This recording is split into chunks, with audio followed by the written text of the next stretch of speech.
You have over 70 properties that you manage. You've scaled to that in 18 months. You're really like the go-to guy in the industry. And we're handling two of the most expensive assets that people have in their life. For our clients, we're managing their properties. And for our guests, we're dealing with their time, and that's actually the most valuable thing that you have in your life. We don't want to mess that up. America holds you accountable. You mess up and you're going to pay the price, but the reward will be really high. Airbnb is not a hospitality business, it's just a technology business. Are you 100% committed to the Airbnb platform? We recently became partners with Marriott. If someone wanted to start or buy or get into it, what type of property or what type of guests should they be serving? Is Airbnb dead? I love the question.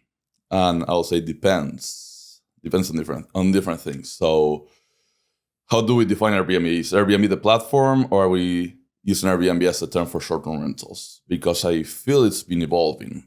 It's been evolving from the original idea of the single host with the extra space in the house, opening a place for, some people coming to town for a few days. It's just becoming professionalized. And the mom and pop Airbnbs are being pushed away. The cheap Airbnbs or cheap hosts are trying, just to start something quickly, arbitrage, pretty cheap, cash flow quickly. That is a really hard thing to do now compared to a couple of years. So the way that I see it is something that just became so professionalized that in order to not to die within Airbnb, you had to step up to the next level with design, customer service, amenities. So Airbnb as a platform, you think, is going to stick around. Yeah. And Airbnb as a concept is going to stick around, short-term rentals, but the game's changed. Yeah, absolutely. And so I have my ideas on which ones are going to survive. What types of Airbnbs do you think are going to survive? You mentioned the cheap ones are going to be out, all that. So when you're looking forward at, if someone wanted to start or buy or get into it, what type of property or what type of guests should they be serving? Well, you always have different guest avatars depending on the market, but at the end of the day, it's funny because what Airbnb is looking for, and all the platforms in general, is reliability. So at the end of the day, there are different markets that you can cater to. Different markets can have different needs. So that also choose your play, because if you want to go with, the cheaper and the segment in the market, is going to be more headaches probably. But it's not that you need to have, all the amenities necessarily to survive, which is kind of opposite what I was saying. Like, there's still going to be a market. But what you want to have is an operation tied to the property that you manage that lets you to stay for a long time with Airbnb, because what you start noticing is that by Airbnb becoming a synonym of short-term rentals, whenever something happens at a short-term rentals, Airbnb stock gets kind of like penalized. So, and all the PR is like terrible, because at the end of the day, Airbnb is like Book.com, any other platform. There's just a platform connecting the host and the guest. But they get the hit on PR whenever something happens to a property. So what they're aiming for is holding host accountable by making sure you have good reviews, have people complain about the amenities or, the maintenance, cleaning. So to sum it up, you want to have a property that, again, is unique in terms of design, location, or amenities, but making sure that your operation is nailed down so Airbnb actually lets you continue operating for a long time. Okay. Help me understand when wouldn't you create an operation that wouldn't allow you to be on Airbnb? Let's say you get, and I'm going to give you an example. Actually, I had an issue with a property, which is kind of like the challenges you get as a manager is coming to a resolution with the owner. We have pre-owned property in upstate New York. We had issues with heating. I suggested to replace the entire thing. It was expensive, but I said, listen, we want to replace it because it's failing and it's going to bring more problems. No, it's fixed. Guests check in, no heating. Cancel reservation, but review, send people again, it's fixed. So that happened 3 times. Yeah. This thing got removed from Airbnb. So the host said, so you recommended, hey, you need to replace the heating. Yeah. And they said, we're just going to fix it. And then, of course, They did it 3 times. It wasn't fixed every single time. And then Airbnb removed their listing from Airbnb. Because it was not reliable. People were complaining after checking out. And just got, I don't know how many strikes, and we're like, okay, you're out. And I think heating is like it's a life safety component too. Yeah. So that's probably why it's so severe. Would they do that if like your hot tub kept breaking and they kept getting complained? Would they remove you because you're because what they're looking at is how many when you're leaving a review as a guest, you're gonna have the option to report like a problem, report an issue, I think it's called. They have like a number that you can have within like each quarter before you get a suspension, and after suspension you move to the platform.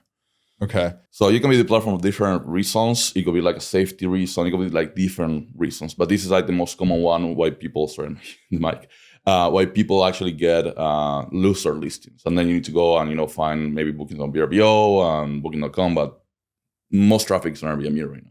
And are you 100% committed to the Airbnb platform, or are you doing other things to be on different platforms? I'm working on diversifying. So our bookings are 85% Airbnb at the moment. I want to bring that down to at least 50%. So a couple of things that we did is we started with a direct booking website, Google Vacation Rentals, of course, VRBO, and we recently became partners with Marriott. So Marriott has these platforms called Homes and Villas by Marriott Bonvoy, where they partner with certain operators that you have to meet that criteria, like at least 50 properties, and they audit your entire business. They go through your operations. It takes like a whole month to onboard with them. But that's been great because now we show up in Marriott. Like any Bonvoy member who wants to use points and doesn't want to stay in a hotel can stay with us. Yeah, and I saw that you actually posted people are booking your properties through Marriott Bonvoy. Yeah. What does that feel like? It's nice. It's nice. I mean, it's just like an achievement of, just being within the network of the largest hospitality brand in the world. I think what you're doing, because if nobody's met Federico before or worked with him, you might have a property manager, you might know co-hosts or people, and they're involved and they're finding bookings, but maybe they're not making you as much money as you felt like they should be, or you might ask them questions they don't know the answer. The thing about Federico is like, all the back end stuff. You know how to talk to Airbnb to get reviews removed or promote listings. And you're doing things like getting all of your clients' listings on Marriott, right? How many other Airbnb hosts or co-hosts or property managers are doing that? Yeah, I would say not too many. So I appreciate that, honestly, because, the other day I got an email from a new client, first day that we got, and Water Hero went down on the first day that we managed. And he messaged me after the guest leaving an amazing review, like, hey, I appreciate it. Like, I didn't think that you'll care as much as we did about the property. And that's basically what we're bringing here. It's like, we really care about the property. And what I tell to all my employees and my team is like, listen, we're handling the two of the most expensive assets that people have in their lives. Because for our clients, we're managing their properties. And unless you buy like a private jet, normally that's the most expensive thing you'll buy in your lifetime. And for our guests, we're dealing with their time. And that's actually the most valuable thing that you have in your life. It's like time. We don't want to mess that up. So I feel a great responsibility for every property and every guest that we deal with. So out of that and my passion for hospitality and systems and the industry itself, I think it's a good combination to, try to go always the extra mile to see, okay, what can we do differently? Mm-hmm. Yeah, you're not just trying to charge a fee and collect a check and hope that the guests don't complain. But yeah, the fact that you're even recommending replacement and repairs on properties is a testament, because most property managers, most Airbnbs, I think the biggest problem is that the houses get into disrepair and nobody has an eye on it anymore. It's a passive investor with a property manager. Maybe they're bigger, and there's just so many things about the property that nobody ever, maybe they mention it, maybe they don't mention it. So I want to ask about this, because the relationship with Airbnb and hosts and Airbnb and guests, and then the host-guest relationship is a tricky one. Yeah. Because of the review system. We were staying at an Airbnb in Scottsdale, the one before this one. And I got a message from Airbnb directly that said, hey, we got a complaint about you from a neighbor, and they copy and pasted the exact complaint from the neighbor that said their music's too loud, the men are screaming, there's a party going on, all this stuff. Doesn't sound like you. Exactly, right? And so I messaged the host and I was like, hey, just so you know, like this is what they sent us, and we're in bed by 9:00 and up by 4:30. Like, right. I was like, but there was another guest, or there was a band playing, like the jam band. We just thought it was a neighbor. And like, I didn't think to mention it because it didn't bother us. But I was like, I think it was probably like the band playing. And so then they were like, oh, can you tell us which property it was? And then I had to email Airbnb, and it's like, I didn't even do anything. Right. So I looked at that. I was like, man, if I was a guest, if I didn't know the system, if I didn't know Airbnb, and I was just staying there and like hanging out, and I got a message from Airbnb that I'm about to be taken off the platform, like, how does that promote people wanting to stay on Airbnb? Well, that's a problem. That's why Airbnb end up. So it's funny. I think the problem with Airbnb, like many other things, is like it's so convenient that people end up using it again, right? Unless you have a really bad experience, like going to hotels is hard to find a large house if you're staying with a lot of people. But the platform itself, it's been really challenging because what I discovered over time is that Airbnb is not a hospitality business; it's just a technology business. I think by just going public, they just lost a lot of that incentive of keeping kind of like the original idea, and now it's more focused on profit. So all of that is driving it to just be always a constant like push between hosts who are offering their services on Airbnb, and Airbnb always siding with the guests who are the ones paying the bills on their view, right? So yeah, it's gonna continue to be tricky. Now they change how to challenge a review, where there's a link and you go through the link and it's AI, so it gets declined automatically most of the time. Really? Yeah. So yeah, that's what we're gonna like challenges, and the other big challenge is like the way that they handle their customer service is all through BPO, business process outsourcing, which is basically outsourcing in the Philippines and different countries. I mentioned the Philippines because you can hire people who used to work on Airbnb in the Philippines. Yep. But yeah, and you see this lack of consistency of training, and and there's also gray areas on how to interpret the policies. So you really need to go and read the policy and quote the policy on the way that you think it applies, and then if they deny your request, go back again, find a different agent. And what I try sometimes is going to speak the Spanish-speaking line. Sometimes I can bond with the person on the other side, and I find really good success when I go to a Spanish-speaking line. But yeah, you need to keep trying, and it's crazy because you're gonna find someone who's gonna say, "Yeah, you're right. But why did I have to try like 7 times?" Yeah. And I'm gonna tell you another thing this is an assumption that I have. A couple of months ago, you probably saw on Instagram people start to reach out like, "Hey, do you want your reviews removed? I can do it for like $50 per review." Mm-hmm. So a lot of people started to get in these virtual assistants who used to work at Airbnb, contacting someone from Airbnb, paying $50 outside, and having them remove the reviews. A lot of them got caught, fired, but the host also got penalized, and even some reviews got removed. Listings got removed because that's against their terms of services. Mm.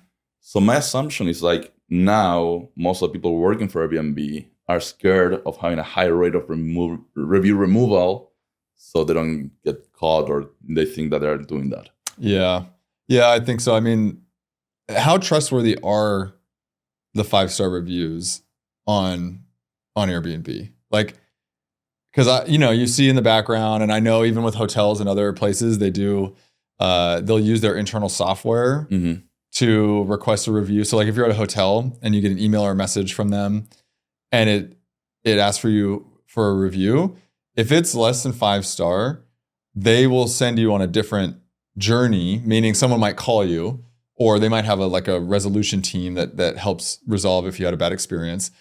but they won't ask you to go leave a review on Google or TripAdvisor or whatever.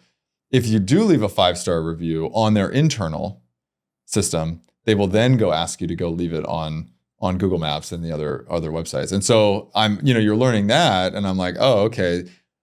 The score, it's not really out of 5 stars. It's really like, is it above, in my opinion, is it above a 4.3? Mm-hmm. Or like, so how, when people are looking at listings, what's the importance of the 5-star review, or like, how do they know that the listing is going to be good? If people and hosts can remove reviews. Yeah. I mean, at the end of the day, what you're looking at is overall it's like number of reviews and consistency. So that's what I look at. Like if you have a 4.8 up and above, and you have 30 reviews, 50 reviews, 100 reviews, you're totally fine because you're consistent. And that's something that you notice on the Airbnb algorithm, the listing history, how long you've been around, sometimes is better than your photos or perfect 5-star reviews, but only 3. Because again, they're looking for consistency and reliability. So that's something I can tell you. You go to any market, you search on AirDNA or whatever platform you use and do your market research, and you're going to see that the top properties normally have the shorter listing ID. Yes. Because that means that they've been around for a long time. So, yeah, I mean, the review system on Airbnb, I think, is broken because it's not servicing the purpose, at least for the host that used to service, that was creating this type of confidence by like overcome the stranger danger that Airbnb was facing. And that's actually, if you want to watch something pretty cool, Joe Gebbia, he did a TED Talk in, I think, 2015, where he talks about how they design. It's in Vancouver, and he talks about how they design Airbnb for this. He actually talks about a really fun review that happened in Argentina and in Uruguay from an Argentine writer. And they just released in Julio the TV show, the mini-series. Yeah. Highly recommend watching that. Like if you're a host for a while, it's gonna take you back to your first Airbnb experience, like launching your Airbnb. And if you're launching now, you definitely need to watch it. It's just incredible. What's the name of it? It's something like I'm trying to remember in English. I think it's like the best heart attack of my life. Yeah. So okay, I saw you post about this. Yeah. Okay. Yeah, but and it's all about that actually. So I don't want to spoil it. I highly recommend watching that. But again, that was the initial kind of like idea for the reviews. Like, hey, let's build trust because you're gonna stay in at someone else's house, and that person probably is gonna be there because in the beginning you were renting rooms. And now you get penalized whenever you're under 5, and people don't understand that less than 5 is really bad. That's right. Yeah. And then when I stay at Airbnbs now as a guest, I look at the process of checking in, checking out, and the review process now, because it's changed over time. And there's 5 categories, or maybe there's 4 now. I don't remember. But like the way they ask the question, there was a point we were getting dinged all the time on cleanliness, but it was like, we're doing the work, and I stayed somewhere and I looked, and the way they were asking the question to the guest, it was like, oh, it's so easy to leave a sub 5. Like the expectation that the question set that Airbnb was asking the guest, it was like, it doesn't seem like anybody could meet the 5-star. It's like, and then I think they changed what question they were asking, and we always go and like, there's truth in every review, right? And so we always go and make changes or like try to make improvements or have conversations if we're getting dinged at some point. It all, there's also phases and waves and all that, but it's really interesting just being kind of at the mercy of the platform. And then even the house that we're all staying in Scottsdale, there's a bunch of stuff, and it's like you have to make a decision on if you mention it to the host, and then it's like, okay, well, we'll do private feedback. We'll leave a 5-star review, but we'll do private feedback. But does that actually help anybody? Because then they don't have to do anything about it.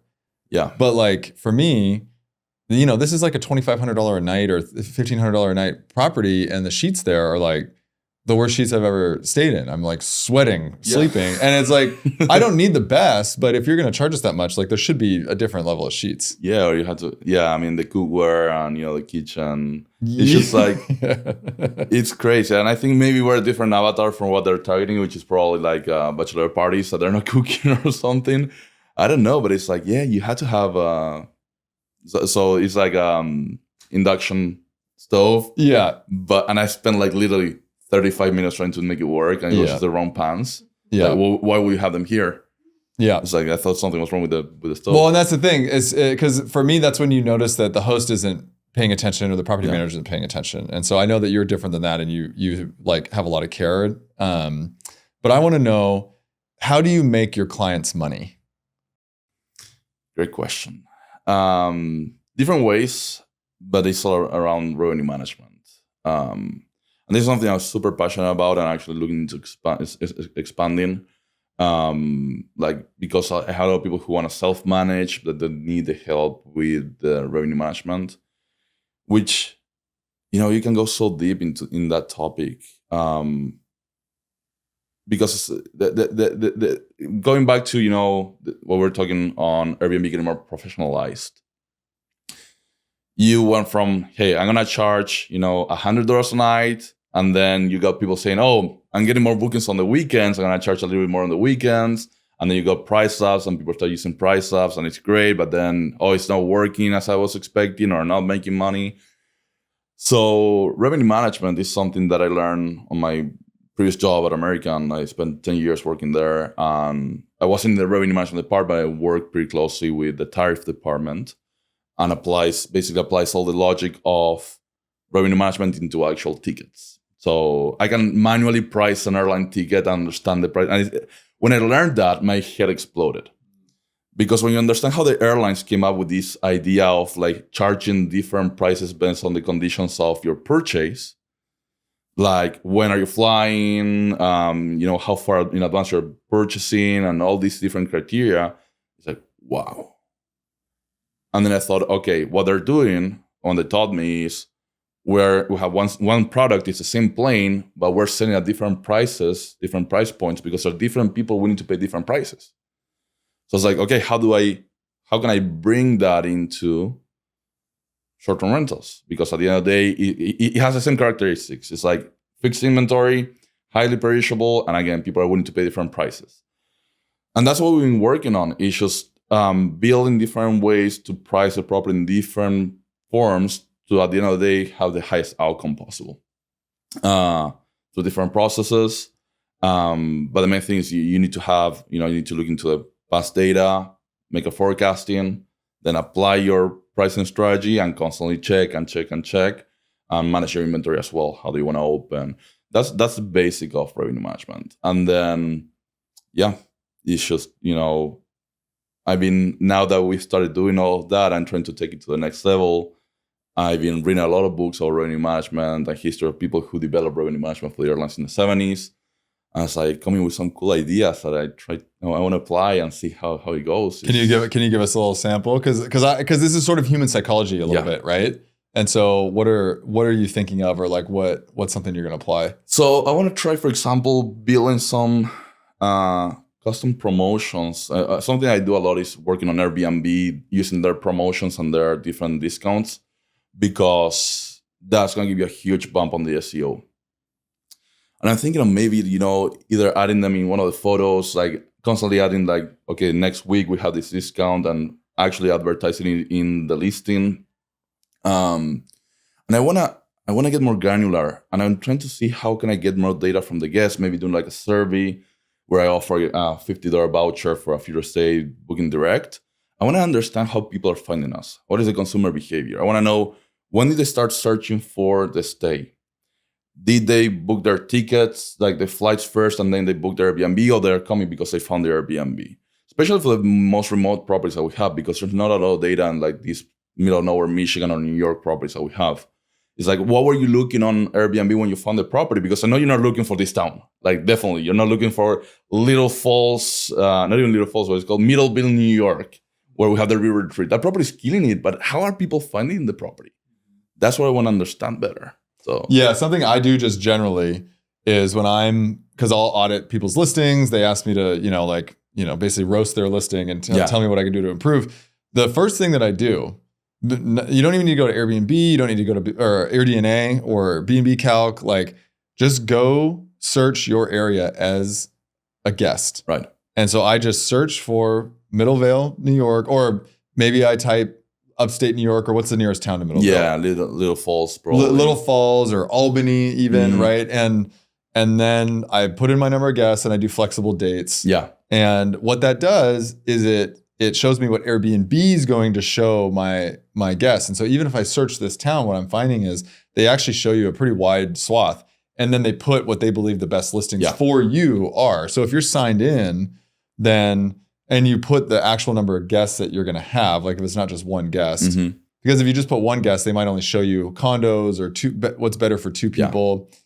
And so I look at what Airbnb presents to me, and then that gives me an idea of how people are finding or what they're searching for, what's being presented to them. And so like a lot of this location fundamentals in real estate, I don't think is actually as applicable to short-term rentals, because if your listing can stand out and it's close enough to where they want to go, then they're more willing to stay there. And if it's an amazing listing, Airbnb is going to promote you more. Yeah. The other piece of feedback that we get around how people find us, or like search habits, is when we'll remove or we'll like block some dates, or someone books and then we get a message from someone randomly that's like, oh, I was just going to book. I was like working with my family and all this stuff. And I'm like, oh, well, that's good to know that, you know, we were narrowed down to like 3 listings basically. And so I try to think about that when we're building out the listing, and then we're doing descriptions and even discounts and stuff too, or minimum night stays, right? Exactly. So, and that's something huge, because at the end of the day, there are two things, you know, that I will show when talking with clients or potential clients, because very common thing is, okay, we take on a property and then they want to start like getting more bookings. And of course we can apply a lot of different revenue management techniques, but there's so much that we can do if the market is there, if it's not there. So talking about that, what I normally show is, for example, a property, if I go and do a search for the area, as you were mentioning, I'll show them the filters. I say, okay, let me show you how many listings there are if I don't filter anything. It's going to show me like over 1,000. Okay, now let's try to filter with hot tub. Hot tub. And then you have 200. Yeah. What about hot tub and pets? 25. And that's probably one of the most common searches, like hot tub and pets, especially if you are like, again, Michigan, upstate New York, those type of places. So I show them that on Airbnb, like Airbnb, people don't realize the amount of data you can pull from Airbnb. Yeah, you need to pay a lot of these systems. Go to Airbnb, you can do it as a guest, build your wish list as a comp set, take that, open it, and then you can actually start like searching for different days. Exactly. And see if they're booked or not. Or you can learn their minimum stays. That's the other thing I wanted to get into, because you can see that, for example, let's say you're in a downtown. I love downtown markets. I love like having like condos or lofts in like downtown, like Fort Worth. I love that. They're easy to operate. That's like a hotel. Yeah. Love that. Easy to operate. Easy to operate. So easy. And a lot of people, they say, oh, I need to have a minimum stay of 2 nights. So same thing. You go and search, I only want to stay Friday or start Saturday. There are 20 listings. To stay the entire week and you have 500. You can charge a premium there. That's right.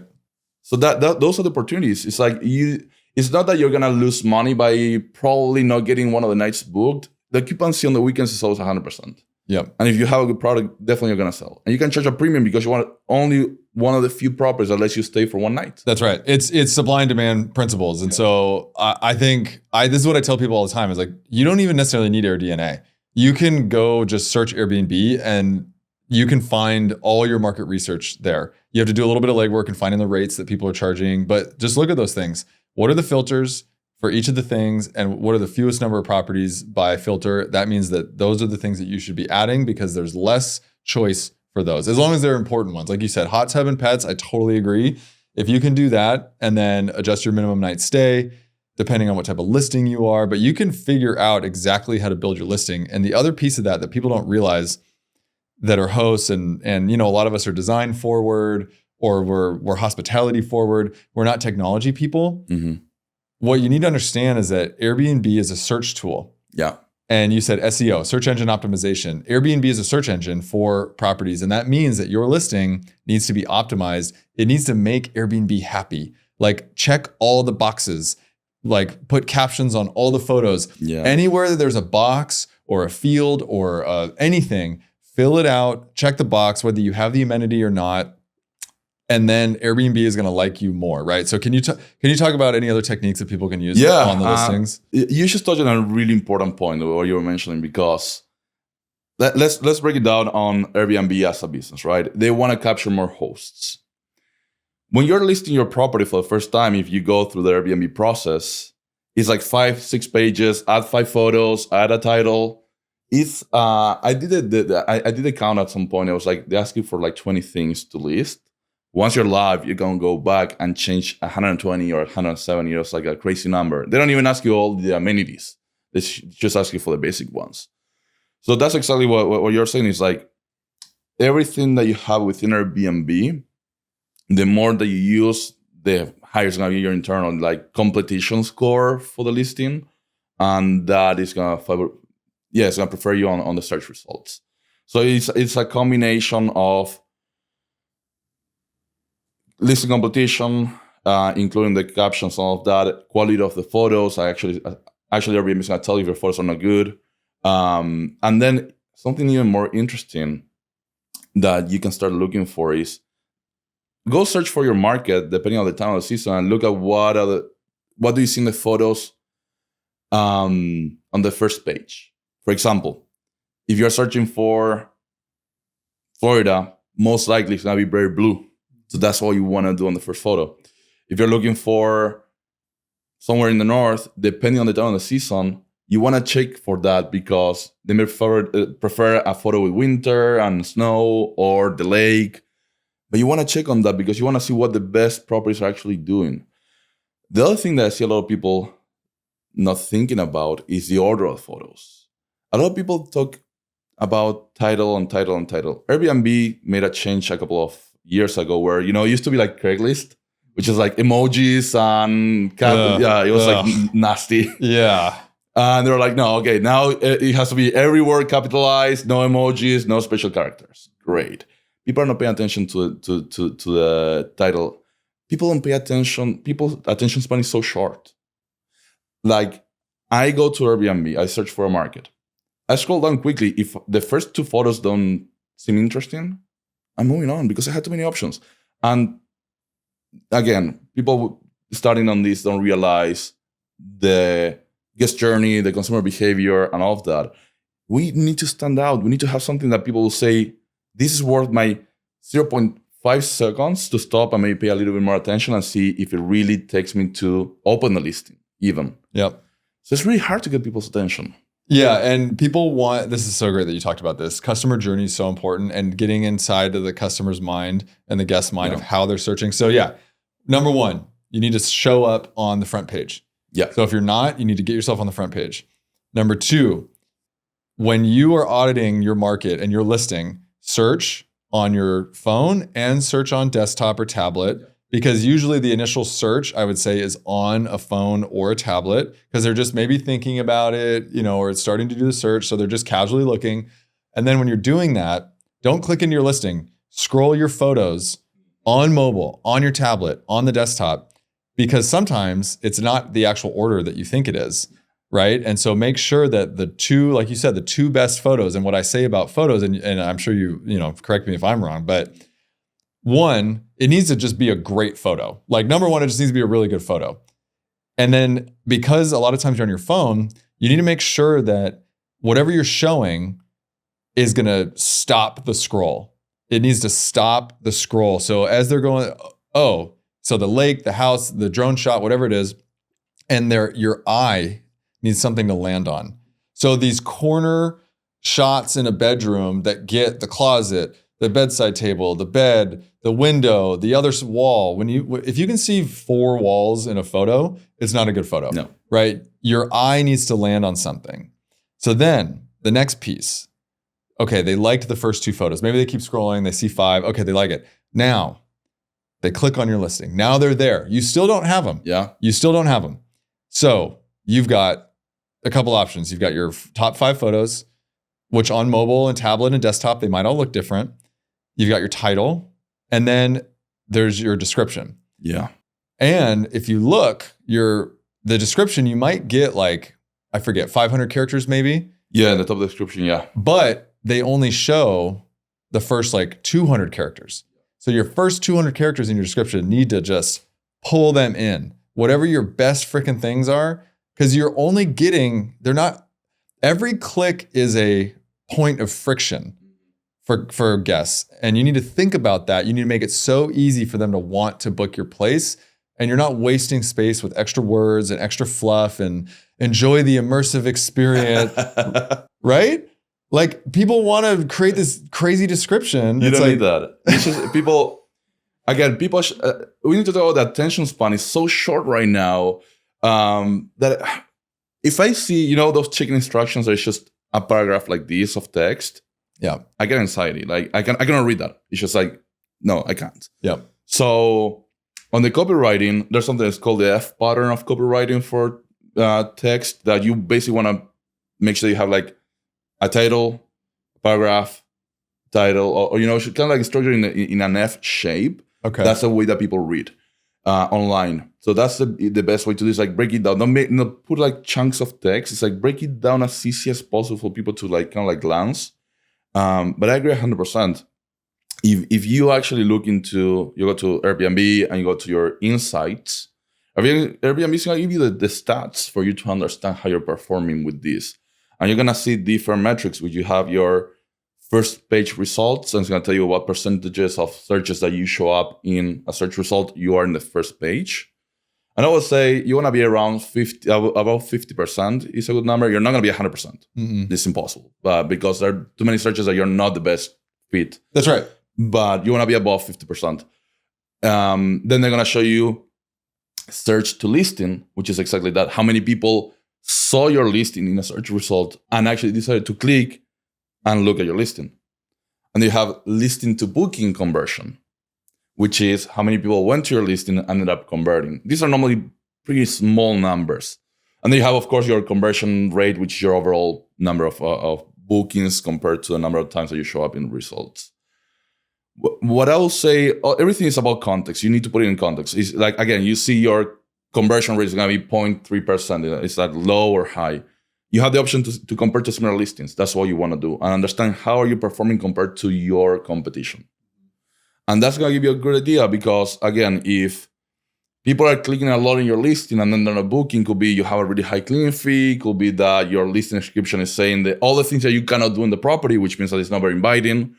So that's where I will try to, kind of like pull data to see what you need to change. That's right. Yeah. It could be your pricing's too high. Or the other piece is maybe you've got a one-of-one property. You've got these crazy, unique stay that everyone's looking at, but no one's booking, right? Your calendar could be full or just there's so many eyeballs on your listing, but they're just looking, right? So your conversion rate will be really low. Mm-hmm. And does that affect, I've always wondered this, do you think that affects your search ranking?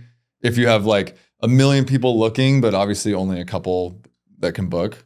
I don't really know, but it's something that we've been discussing. Actually, I was talking about that yesterday with someone that has their listing in their Instagram profile. So she knows I get a lot of clicks. So maybe that's, playing in disadvantage. But I think that goes in relation to your occupancy. If you get a lot of clicks, but you get a lot of you have high occupancy, that's pretty good. That's right. But then if you're getting a lot of clicks, but people are not booking, that's a problem. I think that's actually the issue. So yeah, I think that's good. If you're getting a lot of clicks, but people aren't booking, you need to start asking why. So, well, Federico, you have an incredible story. You came to America, right? Obviously, English is not your first language. Yeah. As you can tell. Yeah, but I love these stories of people that immigrated to the US and they started businesses. Like, how is that even possible? Like, there's people in the US that are so scared to even do anything for themselves or let alone start a business. Like, what was it that brought you here? And like, maybe just share a little bit about your story. Yeah, I mean, it's been a crazy journey. I'm from Argentina, born and raised. I spent 10 years working for an American company. My dream was one day to get to move here to headquarters, and then turns out that I never finished college just because of life. I had to start working pretty early to help my family. Just when they wanted to bring me to Texas to work for headquarters, they opened the position for me, and they were like, "Oh, actually, we talked to the lawyer, and we're gonna get you a visa." And that shattered my life shattered at that moment. It's like this was my goal, my dreams, like everything I wanted to do. But I always had like this entrepreneurship kind of spirit. And turns out like my wife, she's Argentina, but her mom grew up in America, so she's American, like has a passport. So that's pretty lucky. Still was pretty challenging to get the green card for me because she never lived in America. Like she didn't have like a tax return or anything. Yeah. And getting an attorney to help us with our case, it was like super expensive money I didn't have at all. So during COVID, my job kind of like changed from traveling a lot to being in my house. I have friends from the company that were in the US doing arbitrage and started to get into the short-term rental space, and I needed someone to help. So I started as a BA. $4 an hour was pretty affordable at the time. $4 an hour? Yeah. That was good money back there. And you were in Argentina at the time? Yeah, I was in Argentina. Okay. But I was like, this is good. Then I quickly went to 7, and that was like fantastic. I was feeling like a king. I was like, and that's something that people ask a lot about, I'm hiring in another country and I feel bad paying that may be amazing money in another country. Like people don't understand how far the user goes. But yeah, I started with that, and that helped me save money to start the process to hire the attorney to get a visa. That took a long time because everything was delayed with COVID and all of that. Finally got my visa. And yeah, it was just like, okay, we're leaving. Like, we're gonna try our luck in America. I mean, we know people. We had contacts, and my wife's family were pretty supportive and helped us. And yeah, we just moved. And by the time I was already working with some clients here, so I was actually managing 5,000 miles away, but I had a partner here. So we continued working on that management company, and then we parted ways just for different like alignments on like the direction we wanted to take, and started all over again. But the thing is, growing up in another country, you look at America, and it's literally you see all the stories and movies and culture. It's everywhere, and it's a land of opportunities. Like that's the way that people see it. It's like I can go there and make it. Like people don't understand how long it can take in another country just to get an EIN, something that you can do so quickly here. There are countries that take you 2 months to get an EIN, like kind of like version in their country. Opening an LLC, it's so difficult in some places because a lot of countries are not built to let people do business. And you get here and you see opportunities. It's kind of like challenging because it holds you accountable. Like America holds you accountable. You mess up and you're gonna pay the price, but the reward will be really high. Like for example, health, right? The health system. Yeah, you need to have your things right, or you're gonna mess up, and it's gonna be pretty expensive. That happened to me. Like first year living here, my wife got bitten by a dog, and I took her to ER because of what you normally do in another country, $2,000 bill. Yeah. So I always say it's like the price you pay for being new. But yeah, again, it's just like the opportunities are endless, but you need to learn and get educated on how to take advantage of the layout, the landscape that you have here to do businesses. Yeah, I think the thing about living in a capitalist country is that a lot of our rules and everything are surrounded around maintaining and building the system that we've built of capitalism. And what that translates to is that if you can add value into the world, into society, if you can create a business that actually helps people, you will be rewarded. I think that's what you're talking about is, and it doesn't matter where you came from, who you are, whatever it is, anybody can make it. Yeah. We might all start from a different starting point, right? There's different points that we can all start from, but there's an abundance of information, there's an abundance of opportunities, and it's really about like just picking something and going and doing it and continuing to add value. And so what has that really been like over the last 18 months that you've been building your company? Like how hard has it been? But what's been the thing that's been able to like allow you to be successful? Yeah, that's a good question. I Yeah, I think, it's, I'm trying to put this in words because I have the idea, but it's just like caring. I think it's caring. Like people know that I care, right? I think that's the way I can put it. Like people know that I care when they were working with me. Like I'm not just here like offering something just to make quick money. Like I'm building relationships and trying to provide value. And I care. So I don't know how to put it like in one word, maybe trustworthy, maybe. But yeah, I feel that's something that's been pretty helpful because I connected with the right people who helped me launch. Like, for example, I always say, Sarah, from the Cabo, Sarah and Emily, but Sarah, I met her first and she always had my back and I always had her back. And, we always joke about that because she got disappointed through, different experiences with different people. I always told her, it's like, listen, I'm going to go to the end of the world with you. And, with the Cadillac property, I show up in Cadillac, Michigan as a surprise to speak in the town just to show my support. It's like, I'm going to be with you. And that's kind of like the person I feel I am, right? It's like, if you're doing business, you're trusting me with a pretty important asset. And I want to make sure that I'm responsible for that. So, and people see that we put a lot of effort. So hard to put in like a simple sentence, but... Yeah, it's funny because we are in a money-making society. We're in a capitalist society. Real estate. I always say this. I don't think real estate is a money business. I think real estate is a people business, and that's true for most businesses. Is that people want to work with who they know, like, and trust, and we can sense and know the good people that are trying to help us. Yeah, and I think the universe rewards people for the value that they bring, and that's part of the value that you bring is that you truly do care. You have a growth and expansion mindset. You have a hospitality mindset. And I think that shows in your ability to take on so many clients and make them a bunch of money and serve their guests well, serve their properties well. And I think the way that you've been approaching it is phenomenal. And I honestly don't think there's really anyone out there doing what you're doing for people because it's really hard. It's really hard to do what you're doing. To run remote properties and make sure that they're maintained and check guests in every day and manage housekeeper. It's a really hard business to be in and maintain the quality. And so I think, I think what you're doing is incredible. And I want nothing but the best success for you. And I know you got a big goal for this year. And so I'm sure that there's people out there that are going to continue to support you. So thank you. Where can people get a hold of you, Fede? STR Guide is my handle on Instagram. And then BlackbirdHM.com is my management company. So feel welcome to reach out. Sometimes I take a little bit of time to get on my DMs, but I'll get back. Yeah. And I truly do mean this, that like, if you're struggling with your property, like go contact Fede and get a hold of him. You'll be thankful that you did it sooner rather than later. So as always, thank you so much for being here, Fede. Appreciate you so much. Everyone, he's STR Guide on Instagram and BlackbirdHM.com is the website. We'll have it in the notes in the description.